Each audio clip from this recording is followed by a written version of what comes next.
Hello Umesh. Hello Umesh. Hello. हाँ, आवाज सुनाई यस दे सर। रही है? हाँ सर, सुनाई दे रही है। क्लियर जा रही है ना? हाँ आवाज में क्लियरिटी है ना? हाँ सर, क्लियर है आवाज।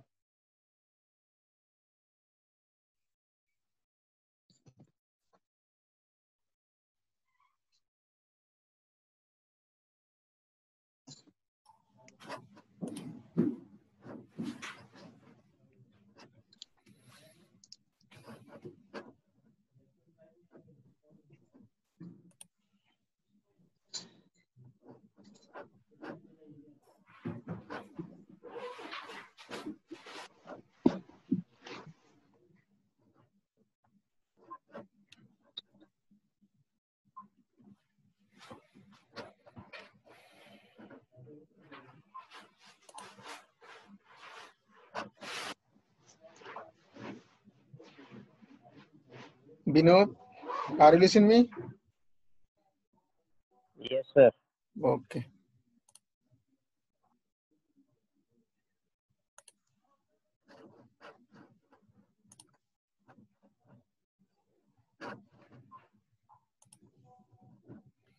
तो क्लास स्टार्ट करते हैं। कल मैंने बताया था ये लेज है, ठीक है ना? लेज कह रहे हैं, सॉरी, ले। जब भी आप मशीनिंग ऑपरेशन करते हो किसी वर्कपीस पे,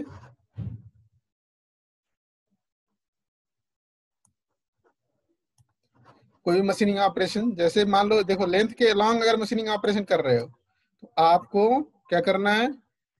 इस तरह से पैरेलल लाइन ड्रॉ करना है रूट के नीचे। वैसे ये विड्थ के अलॉन्ग अगर मशीनिंग ऑपरेशन करते हो तो परपेंडिकुलर। ऐसे आप मान लो डायगोनल के अलॉन्ग मशीनिंग ऑपरेशन करते हो, दोनों डायगोनल के अलॉन्ग, ठीक है ना, लेफ्ट एंड राइट, तो क्रॉस से। मल्टी डायरेक्शन में करते हो तो एम लिखोगे आप।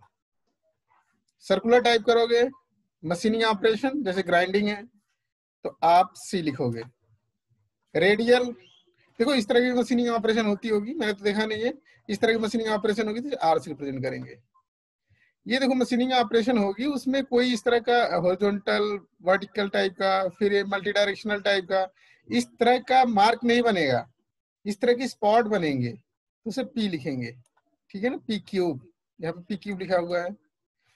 अब देखो यहाँ पे स्क्वायर रूट बनाया हुआ है, यहाँ पे स्क्वायर रूट को एक क्लोज कर दिया, डेल्टा बना दिया है, इधर भी डेल्टा बना दिया है। अब देखो ये डेल्टा कहीं पे सर्कल, देखो यहाँ पे 3 सिंबल दिखाया मैंने, 1 2 एंड 3। अब इसका मीनिंग है स्क्वायर रूट के अंदर सर्कुलर सिंबल दे दिया। इसका मतलब है कास्टिंग के बाद आपके पास जो मटेरियल है, कास्टिंग के बाद जो भी मटेरियल है उसके ऊपर पता है डस्ट वगैरह होंगे, सैंड वगैरह भी लगे होंगे, तो उसको रिप्रेजेंट करने के लिए इस तरह का सिंबल यूज करते हैं कि उसकी सरफेस रफनेस कैसी है। प्रोडक्शन प्रोसेस, जैसे प्रोडक्शन प्रोसेस में आपका आ गया, जैसे मान लो कोई मेटल पीस आपको दे दे, उसके ऊपर कोटिंग करनी है, आपको लाइपिंग करनी है, तो इस तरह से। हाँ हेलो, आवाज सुनाई दे रही है? हेलो। Yes, sir. ठीक है। इसमें क्या है कि आप जब भी कोई प्रोडक्शन प्रोसेस करते हो उस पर लाइपिंग करते हो, कोटिंग करते हो, प्लांटिंग करते हो, ठीक है ना, तो इस तरह का सिंबल दोगे आप। और उसके नीचे अगर पैरेलल ऑपरेशन कर रहे हो तो इस तरह से पैरेलल दे दोगे।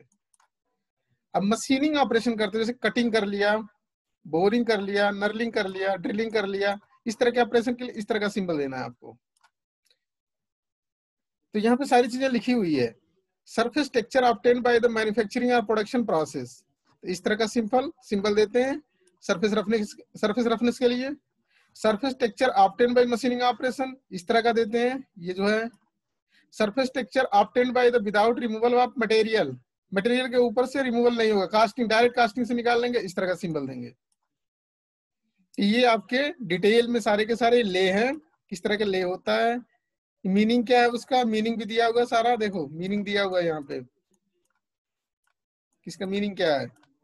अब देखो यहाँ पे example show direction of tool mark, इसका मीनिंग ये है कि टूल मार्क अगर लेंथ के लॉन्ग कर रहे हो, अब मशीनिंग कर रहे हो तो मार्क बनेगा, सरफेस पे हल्का हल्का मार्क बन जाता है, ठीक है, स्मूथ नहीं रहता। स्मूथ के लिए पॉलिशिंग करते हैं, कोटिंग करते हैं, तो इस तरह का आप रिप्रेजेंटेशन देख सकते हो सरफेस रफनेस के लिए, डिफरेंट टाइप के सरफेस रफनेस का नोटेशन है।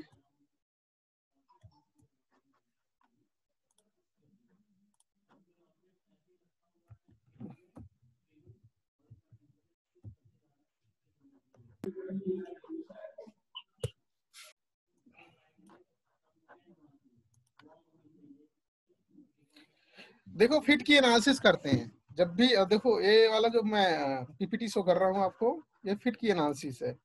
फिट क्या होता है, डेफिनेशन मैंने फिट की पहले ही बताई है आपको। लूजनेस और tightness of machine element is called fitness.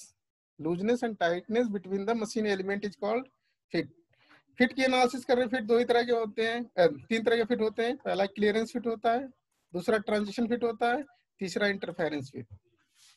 ये ऑलरेडी मैं डिस्कस कर चुका हूँ, बट फिर भी बता रहा हूँ। न्यूमेरिकल, जब भी न्यूमेरिकल की एनालिसिस करते हैं तो दो तरह का सिस्टम लिया जाता है। पहला है होल बेस्ड सिस्टम, दूसरा है soft based system. Hole based system में क्या होता है कि आपकी होल की साइज बिल्कुल फिक्स है। देखो यहाँ पे फिक्स है, ये वेरी नहीं कर रही है। ये पूरी लाइन देखो वेरी नहीं कर रही है। थ्रू आउट लेंथ जो है हमारा कांस्टेंट है। लेंथ कह रहे हैं, थ्रू आउट लेंथ जो आ रहा है, इनके बीच की जो डिस्टेंस है वो कांस्टेंट है। ये कांस्टेंट है आपकी पूरी की पूरी। अब वेरी क्या कर रहा है, शाफ्ट की डायमीटर वेरी कर रही है। देखो यहाँ पे डायमीटर जो होल के डायमीटर से बहुत कम है शाफ्ट की, बिल्कुल लूज फिट हो जाएगा। ट्रांजिशन फिट में ओवरलैप कर रहा है, जो भी हमारा शाफ्ट का डाया है वो क्या कर रहा है, होल के डाया से ओवरलैप कर रहा है, तो ये ट्रांजिशन फिट हो जाता है। क्लियरेंस फिट में लूज फिट मिलेगा, ट्रांजिशन फिट में बिल्कुल एग्जैक्ट फिट मिलेगा। इंटरफेरेंस फिट में देखो शाफ्ट का जो डाया है हल्का सा इंक्रीज हो जा रहा है, किसके, होल के डाया से। तो ऐसे फिट को क्या करते हैं, फोर्स फिट कहते हैं। इसको फोर्स फिट कहेंगे, इस वाले को। इंटरफेरेंस फिट को फोर्स लगा के इंसर्ट किया जाएगा शाफ्ट को। दूसरा है शाफ्ट बेसिस। इसमें शाफ्ट की साइज को कांस्टेंट रखा जाता है। देखो थ्रू आउट जो लेंथ मिल रही है, यहाँ से वहां तक लेंथ जो है, इनके बीच की जो डिस्टेंस है वो कांस्टेंट है, ये शाफ्ट है। देखो इसमें शाफ्ट की साइज वेरी नहीं कर रही, इसमें होल की साइज वेरी कर रही है। यहाँ पे देखो होल जो क्लियरेंस फिट में होल की साइज जो है शाफ्ट की साइज से बड़ी है, तो ये क्लियरेंस फिट बिल्कुल लूज फिट हो जाएगा। यहाँ पे क्या है, अब थोड़ी सी डिक्रीज हुई है, किसकी, होल की साइज। होल की साइज डिक्रीज हुई है, तो शाफ्ट में बिल्कुल एग्जैक्ट साइज में आके शिफ्ट हो गया, मतलब कि वो अटक गई है, कहने का मतलब ये फिक्स हो गई है बिल्कुल पूरी तरह से, एकदम ओवरलैपिंग की कंडीशन आ गई है। ट्रांजिशन फिट में देखो होल की साइज कम हो गई शाफ्ट की साइज से, तो ये इंटरफेरेंस फिट हो गया। तो दो तरह की एनालिसिस करते हैं। पहली एनालिसिस करते हैं होल बेस्ड सिस्टम से, दूसरी एनालिसिस करते हैं शाफ्ट बेस्ड सिस्टम से। तो दोनों की एनालिसिस का न्यूमेरिकल मैं अभी शो कर रहा हूँ आपको, कैसे सॉल्व करते हैं। बिल्कुल सिंपल है, इससे टफ न्यूमेरिकल आता है गेट में, बट ये है कि आपको उस तरह के न्यूमेरिकल, मेट्रोलॉजी एक सब्जेक्ट आता है जो आप पढ़ेंगे तो उसमें पढ़ाई जाएगी अच्छी तरह से। देखो एक न्यूमेरिकल मैं यहाँ पे शो किया हूँ, वेरी इंपॉर्टेंट न्यूमेरिकल है, मिड टर्म में आ भी सकता है। यहाँ पर लिखा हुआ है न्यूमेरिकल में, ये होल एंड शाफ्ट है बेसिक साइज। बेसिक साइज का मीनिंग ये है, सपोज करो आपको मैंने मेटल पीस दे दिया, राउंड मेटल पीस दे दिया, मैंने कहा मशीनिंग ऑपरेशन करके होल और शाफ्ट दोनों बनाना है आपको, और जिसकी साइज 30 की होगी। होल क्या होगा, छोटी बड़ी बन जाएगी, शाफ्ट भी आपसे छोटी बड़ी बन जाएगी। जितनी छोटी बड़ी बनती है, छोटी और बड़ी के बीच जो डिफरेंस होता है उसे कहते हैं टॉलरेंस। ऑलरेडी मैंने बताया। ऐसा नहीं है कि मैं कहूंगा होल बना लो 30 का और शाफ्ट बना लो 29 का, मैं कभी नहीं बोलूंगा। आपको जो भी डिजाइन इंजीनियर होगा ये बोलेगा कि आप होल और शाफ्ट की जो डिजाइनिंग है उसमें उसकी साइज बिल्कुल एग्जैक्ट होनी चाहिए। जैसे होल और शाफ्ट की साइज 30 mm, ठीक है।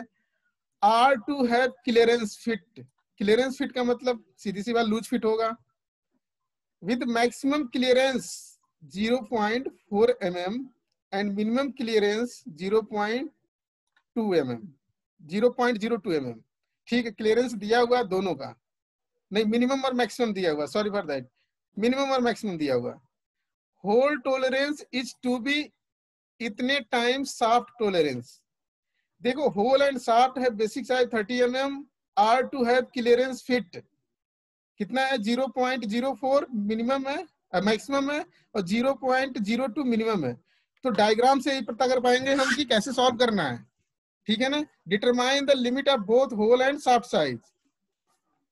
दोनों के लिए मिनिमम और मैक्सिमम क्लियरेंस दे रखा है। देखो यहाँ पे मैक्सिमम क्लियरेंस 0.04 mm और मिनिमम दे रखा है 0.02 mm। अब यहाँ पे देखो मैंने कुछ डायग्राम्स बनाए हैं, 2 डायग्राम इसके वेरी इंपॉर्टेंट डायग्राम है। ये आपका होल है और नीचे शाफ्ट है, ठीक है। ये टॉलरेंस जोन दे रखा है, जो ये डायग्राम शेडेड एरिया बनाया है टॉलरेंस जोन है। अब दे रखा है, देखो जरा ध्यान से देखना, ये मैंने होल बनाया, ये ग्रीन जो है लाइन दिख रही है वायलेट लाइन, ये लाइन इसे कहते हैं जीरो लाइन, इसे कहते हैं जीरो लाइन। जीरो लाइन से ही रेफरेंस देखी जाती है।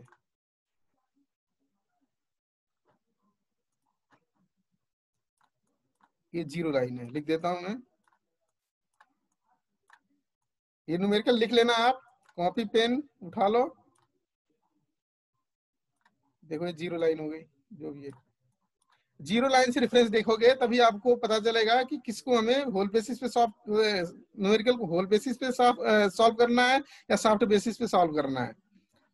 तो मैंने एक लाइन खींच दी ऐसे ही, आप भी ऐसे लाइन पहले खींचोगे, ऐसे सीधी लाइन खींचोगे, इसके ऊपर ये जो बनाओगे साइडेड एरिया हो जाएगा होल। अब होल क्या है, जीरो लाइन को टच कर रहा है, होल हमारा जीरो लाइन को टच कर रहा है, इसका मतलब हम होल बेसिस से सॉल्व करेंगे। अगर शाफ्ट जीरो लाइन को टच करेगा, जैसे इसमें क्या इस डायग्राम में जो शाफ्ट है वो जीरो लाइन को टच कर रहा है, तो ये शाफ्ट बेसिस से सॉल्व किया हुआ है। जब भी जीरो लाइन जिसको टच करेगी, होल को टच करेगी तो होल बेसिस हो जाएगा, और शाफ्ट को टच करेगी तो शाफ्ट बेसिस पे हो जाएगा। तो पहला डायग्राम देखते हैं, ये हमारा जो होल है वो टच कर रहा है किसको, जीरो लाइन को। और देखो मिनिमम क्लियरेंस दिया हुआ है, मिनिमम क्लियरेंस का मतलब ये है कि शाफ्ट और होल के बीच जो क्लियरेंस है, अब जीरो लाइन से नीचे लेंगे लेंथ 0.02 mm, तो ये आप शाफ्ट बना लोगे मिनिमम क्लियरेंस। ये शाफ्ट का टॉलरेंस जोन है, ध्यान रखना, इस तरह से डायग्राम बनता है। जैसे सपोज करो शाफ्ट बना दिया मैंने, तो इसके ऊपर ये टॉलरेंस जो बनाएंगे इस तरह का, सॉरी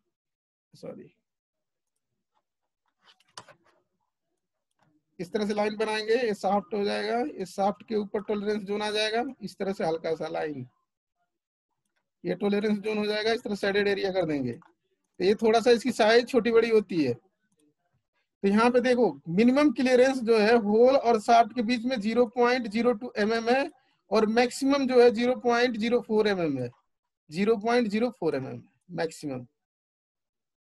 अब इधर क्या, ये जो जोन दिया हुआ है, इधर शाफ्ट बनाओगे तो इस तरह से शाफ्ट बनेगा पूरा का पूरा, और होल बनाओगे तो इस तरह से पूरा का पूरा ये होल है, होल नीचे आ सकता है, ठीक है ना। देखना, ये देखो ऐसे रिप्रेजेंट करना है, मैं बता रहा हूँ ध्यान से सुनना। ये जो होल और शाफ्ट के बीच minimum clearance, a minimum distance हो गया, सीधी सी बात हो गई। मैक्सिमम डिस्टेंस इनके बीच जो हो गया 0.04 mm। अब देखिए यहाँ पे लिखा हुआ क्वेश्चन में, hole tolerance is to be 1.5 times the shaft tolerance. जो शाफ्ट में टॉलरेंस दिया हुआ है, जो होल टॉलरेंस है 1.5 टाइम्स का है शाफ्ट का टॉलरेंस। अब शाफ्ट का टॉलरेंस हमें पता है, नहीं पता है, मान लो सपोज करो नहीं पता है, तो इसे ले लेंगे y, ये टॉलरेंस जो जोन है, और होल का टॉलरेंस ले लेंगे x।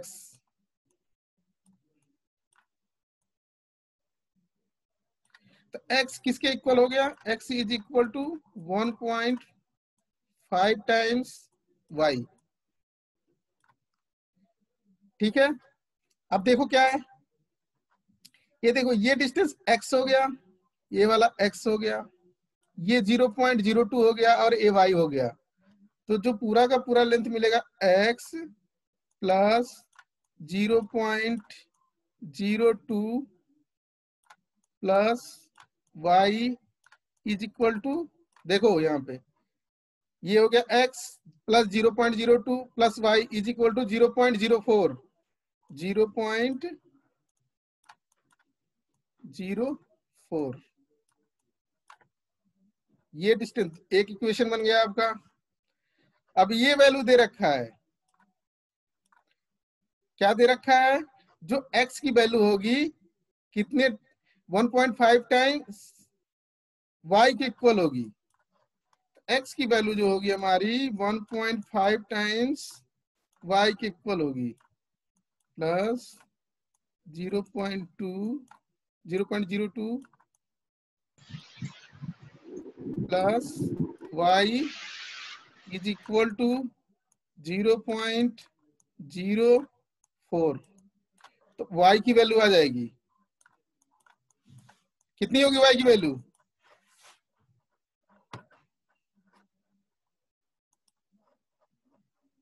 हाँ हेलो, आवाज आवाज Abhinav Abhinav Khandelwal, Anshul Anshul Sharma, Anshul hello, yes sir. कितनी वैल्यू होगी y की? ये कुछ हेलो। समझ में आया कि नहीं आया? ये y की वैल्यू कितनी होगी? सर ये हो जाएगी ना 1.5 4.5 2.5 0.02 माइनस। सर ये इक्वेशन को सॉल्व कर देंगे, आ जाएगी सर वैल्यू।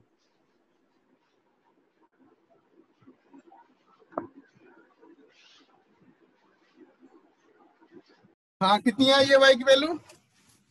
रुक जाओ, 0.013 0.01।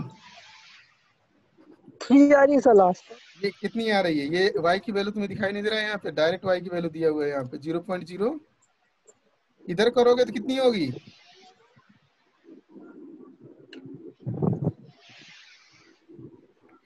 देखो लिखा hole tolerance is to be 1.5 times shaft tolerance. Shaft को y मान लिया मैंने, ये हो गई तुम्हारी y की वैल्यू जो आएगी, जो यहाँ पे वैल्यू लिखी हुई है ये y वैल्यू है, ये वाली 0.08। अब 0.08 क्या हो गई? जो शाफ्ट की टॉलरेंस हो गई, डिफरेंस आ गया मिनिमम। और देखो ये क्या है कि शाफ्ट की जो क्लियरेंस है, देखो ये क्या है, क्यों शाफ्ट के बारे में, ये मिनिमम क्लियरेंस है और शाफ्ट के लिए मैक्सिमम क्लियरेंस ए है। बट यहाँ पे लिखा हुआ maximum clearance between hole and shaft जो है ये पूरा है, क्योंकि देखो यहां तक आपका शाफ्ट यहां तक इंसर्ट हो सकता है, इस पॉइंट तक। तो ये जो वैल्यू दिया हुआ है कि वैल्यू 0.08 है, आ गई। और उसके बाद क्या करेंगे? मल्टीप्लाई कर देंगे 1.5 टाइम्स, तो ये आपकी होल टॉलरेंस आ गई। अब देखो यहाँ पे डायग्राम में दिया हुआ है, देखो ये वैल्यू y हो गई, ये हो गई आपकी ये टॉलरेंस 0.012 जो दिया हुआ है, होल की टॉलरेंस हो गई। तो होल की टॉलरेंस देखो क्या करना है आपको, अगर होल की साइज पहले बेसिक साइज दे रखा 30 mm, 30, तो 30 प्लस 0.012 ये इतना mm हो गया आपका होल की साइज। और ये क्या हो गया आपका? ये शाफ्ट है, शाफ्ट में 30 दिया हुआ है, तो 30 प्लस, अब देखो इसमें शाफ्ट के केस में माइनस करेंगे, माइनस 0.02, ये वैल्यू आ गई आपकी शाफ्ट के केस में, मैक्सिमम में आएगी। और उसके बाद मिनिमाइज करोगे 30 माइनस, देखो ये 0.08 हो गया, 0.008, ये 0.002 माइनस 0.02 माइनस 0.008, तो ये वैल्यू ये आ जाएगी आपकी। इस तरह से सॉल्व कर लेते हैं, ठीक है ना। अब शाफ्ट बेसिस में जब देखेंगे तो जीरो लाइन जो होगी आपकी शाफ्ट के पास से पास करेगी, ये शाफ्ट की जो लाइन है, देखो ये वाली लाइन शिफ्ट होकर के ग्रीन वायलेट वाली लाइन यहां पर आ जाएगी। ये वाला होम असाइनमेंट है, आप घर से करके लाओगे, ठीक है ना। जब भी गूगल क्लास में हम असाइनमेंट सबमिट करेंगे, आप असाइनमेंट सबमिट करेंगे तो एक क्वेश्चन आपके पास रहेगा, टेबल आपको खुद ही सॉल्व करना है, क्वेश्चन मार्क है।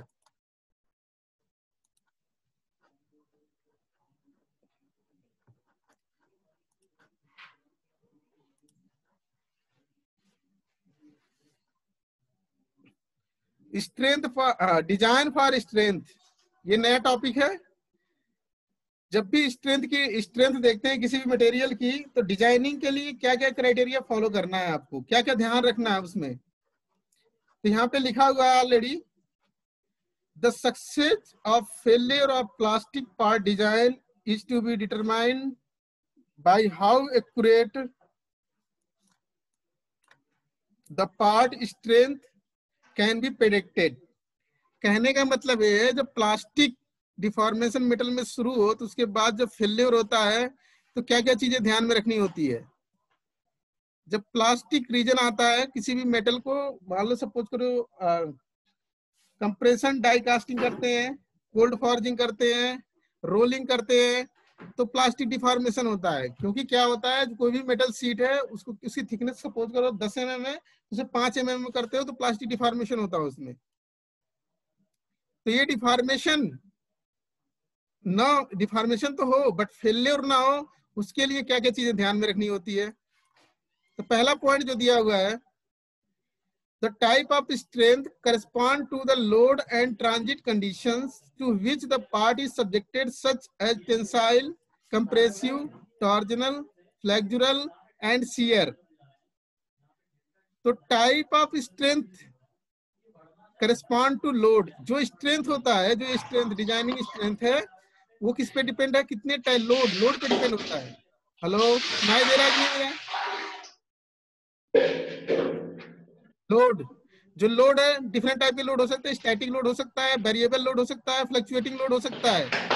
तो इस तरह की कंडीशन लगाई जा रही है रिस्ट्रिक्शन के लिए, ठीक है। Part subjected to tensile, tensile compressive कैसा है, टॉर्जनल लगा रहे हैं वो कैसा है, शियर कैसा है, तो ये सब ध्यान रखनी होती है। किस एरिया पे किधर लगाना है, कितने लिमिट तक लगाना है। ऐसा तो नहीं है कि ऐसा इल्डिंग का ऐसा स्ट्रेंथ आ जाए या टेंसाइल स्ट्रेंथ, कंप्रेसिव स्ट्रेंथ आ जाए, शियर स्ट्रेंथ आ जाए ताकि मटेरियल फेल हो जाए। ऐसा ध्यान रखना है कि इतनी स्ट्रेंथ नहीं लगानी है कि मटेरियल फेल हो जाए। दूसरा पॉइंट जो है, strength of a plastic part will be depend on the material. Material कैसा है, मटेरियल अच्छा है कि नहीं अच्छा है, स्ट्रेंथ उसकी अच्छी कि नहीं, ज्योमेट्री कैसी है, बहुत थिन तो नहीं है, वेरी वेरी थिन तो नहीं है, कंस्ट्रेंट कंडीशन ऑफ पार्ट, किस कंडीशन पे अप्लाई किया जा रहा है, रेजिडुअल स्ट्रेसेस, मटेरियल के अंदर रेजिडुअल स्ट्रेसेस ज्यादा तो नहीं है, जिस ओरिएंटेशन पे फोर्स लगा रहे हैं उधर फेलियर के चांसेस ज्यादा तो नहीं है। ये सब चीजें ध्यान रखनी है डिजाइनिंग फॉर स्ट्रेंथ के लिए।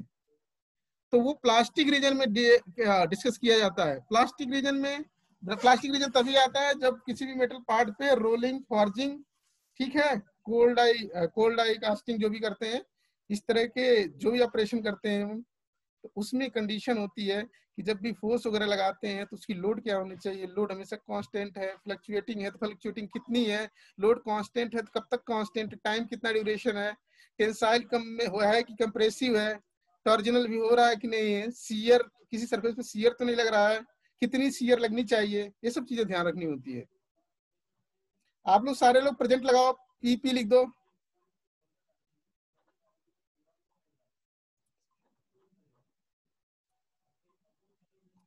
अभिनव खंडेलवाल, अभिनव, अभिनव, यस सर। क्या कुछ सुना समझा कि वैसे ही ओपन करके बैठ गए? नहीं सर, सुन रहे थे सर, नेटवर्क इशू है सर। क्या सुना है तुमने? जितना सुना उतना बताओ, बताओ। एक सेकंड सर, बता रहा हूँ सर, लिखा हुआ है सर, नोट्स लेके।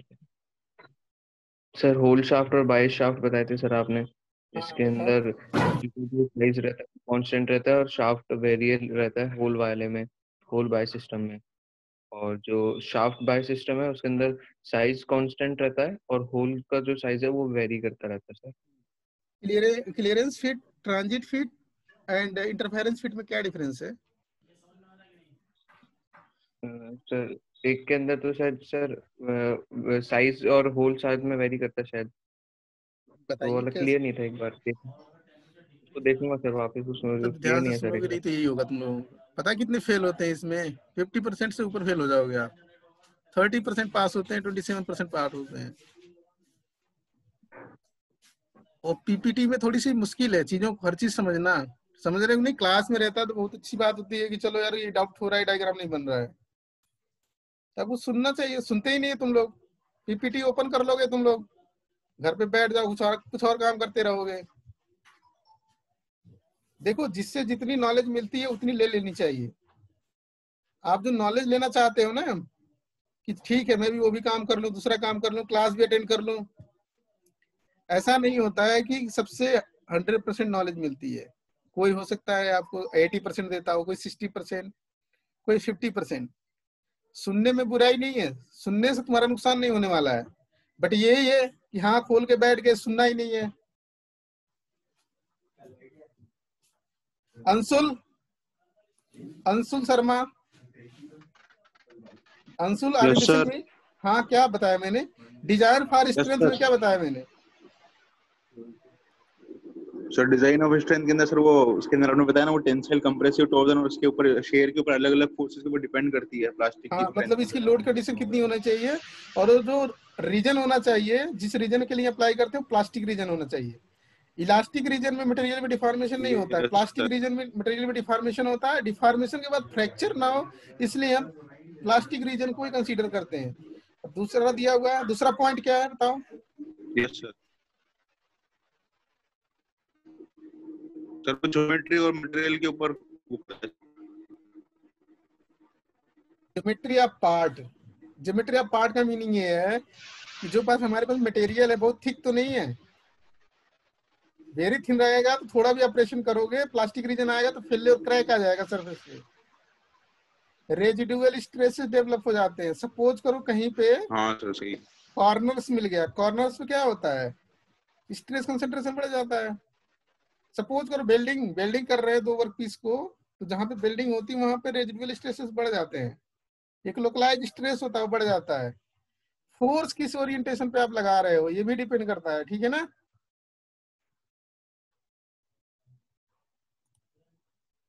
अर्पित, अर्पित, यस सर। हाँ क्या बताया मैंने, जरा बताओ तो। न्यूमेरिकल कैसे सॉल्व किया मैंने, बताओ तो। ये न्यूमेरिकल है, कैसे सॉल्व किया मैंने?